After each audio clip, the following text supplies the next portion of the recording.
Ada loh orang yang antusias, spontan, dan tanpa ragu. Jika disuruh berbicara, maka akan lancar kata-kata keluar dari mulut.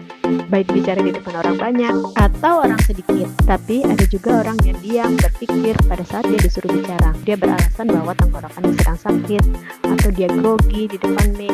Dan itu sudah tampak sejak mereka masih anak-anak.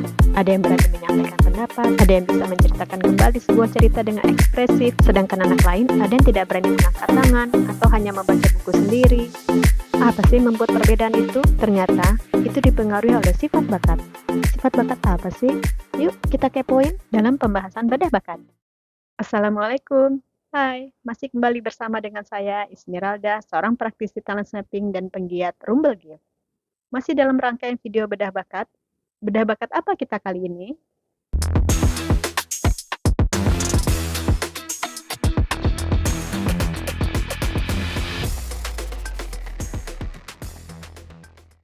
Masih di dalam kelompok bakat keempat, yaitu Influencing Talents.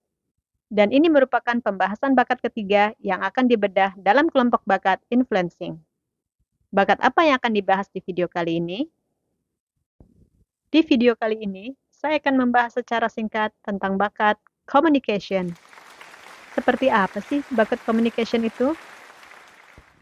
Orang dengan bakat communication adalah seseorang yang senang menyatakan pemikirannya dengan kata-kata. Dia merupakan pembicara yang ulung dan penyaji yang baik. Secara alami, ia mudah mengungkapkan apa yang dipikirkannya melalui kata-kata atau tulisan, serta orang lain mudah memahaminya. Bagaimana ciri-ciri bakat communication ini? Dia adalah orang yang senang bicara dan ngobrol. Dia pandai berinteraksi secara verbal dengan orang lain. Dia juga mampu memilih kata, momen, ragam emosi, dan cara yang tepat dalam menyampaikan maksud.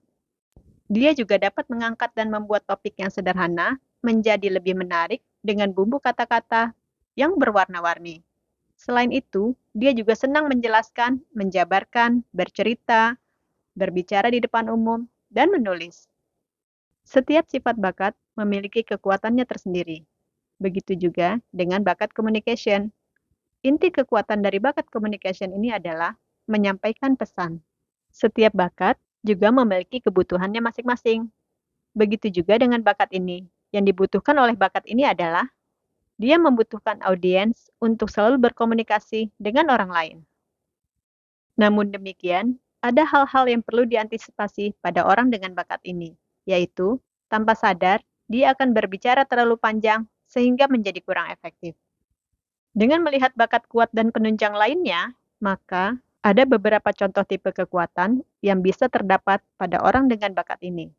Sebagai contoh, dengan kombinasi bakat communication ditambah dengan developer dan learner, maka tipe kekuatan yang dihasilkan adalah edukator. Berikutnya, jika bakat communication ditambah dengan bakat significance, maka akan menghasilkan tipe kekuatan komunikator. Sedangkan jika bakat communication ditambah dengan bakat intellection, maka tipe kekuatan yang didapat adalah interpreter.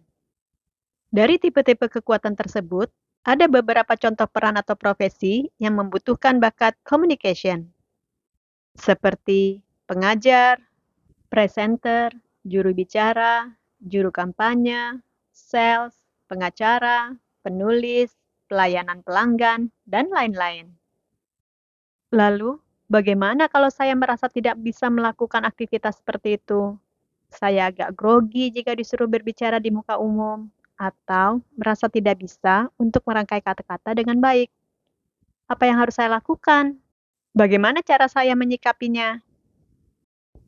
Jika memang communication ini bukan bakat kuat kamu bisa mensiasati keterbatasan kamu ini dengan meningkatkan knowledge dan skill, yaitu dengan cara mempelajari ilmu berkomunikasi dan melatih diri untuk itu. Namun, tentu hasilnya akan berbeda dengan orang yang memang memiliki bakat communication ya. Selain itu, kamu juga bisa kok mensiasatinya dengan bakat kuat kamu lainnya.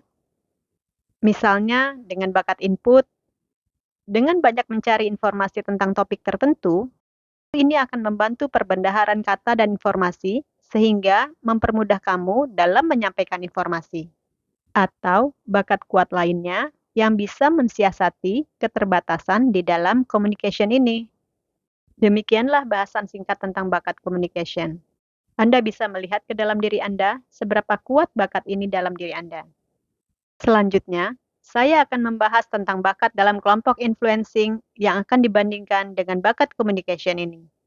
Bakat apakah itu? Ikuti terus pembahasan rangkaian dari bedah bakat ini ya. Terima kasih sudah menyimak video ini hingga selesai.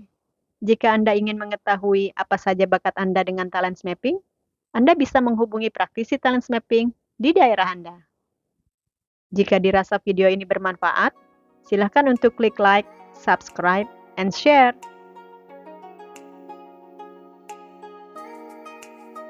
Sampai jumpa di pembahasan bakat berikutnya. Assalamualaikum.